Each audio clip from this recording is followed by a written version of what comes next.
Welcome back to my channel as blog. তো বন্ধুরা কেমন আছো সবাই? আশা রাখছি ভালোই আছো, আর আমরাও বেশ ভালো আছি। তো দেখো, ঘুম থেকে উঠে আমি একটু রেডি হয়েছিলাম ভিডিও শ্যুট করার জন্য। তো আজকে পরেছি এই ড্রেসটা আমি নিজেই বানিয়েছি আর নিজেকেই উপহার দিয়েছি। তো কেমন লাগছে আমাকে একটু জানাইও। আর চলো, আমার মাম্মি কি পরেছে মাম্মিকেও দেখায়। এই দেখো আমার মাম্মি। মাম্মি হাই করে দাও। হাই। আচ্ছা চলো, এবার কিভাবে ব্লগটা আমি শুরু করব আমি নিজে কিছুই জানি না, কোনো আইডিয়াই ছিল না। তো স্টার্টিং করে দিয়েছি। আসলে আমি আরও একটা ইউটিউব চ্যানেলে কাজ করি, যেখানে এখানে ওই কারণে থাকা হয় না সেইভাবে।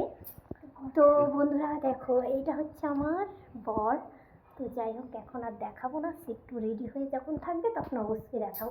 চলো, আজ আমি তোমাদেরকে আমার ঘরটা শেয়ার করব। এই দেখো আমাদের ঘরে কি কি আছে, চলো তোমাদেরকে দেখাই।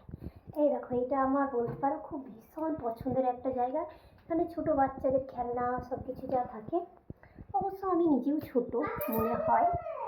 তো তারপরে দেখতে পাচ্ছি একটা সোফা, তারপরে দেখতে পাচ্ছি একটা এসি। আর এই দেখো, এখানে আমার ছোটো ছোটো পুতুলগুলো সাজিয়ে রেখেছি। আর এখানে একটা ড্রেসিং টেবিল আর একটা আলমারি। চলো এবার বাইরেটায় ঘুরে দেখাই কি আছে। তো বাইরেটায় এই দেখো, আমার মাম্মি এখানে দুলু দুলু করছে, দুলু দুলু দুলু দুলু।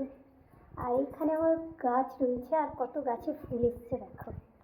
একটা গাছে যে এত ফুল আসে কখনো আমি ভাবতেই পারিনি। আমার লাগানো এটা হাইয়েস্ট গাছ যে এত আমাকে ফুল দিয়েছে। তো অবশ্যই ফুলগুলো আর কি পুজোতেও দিয়েছি, এখনও অনেক ফুটে রয়েছে।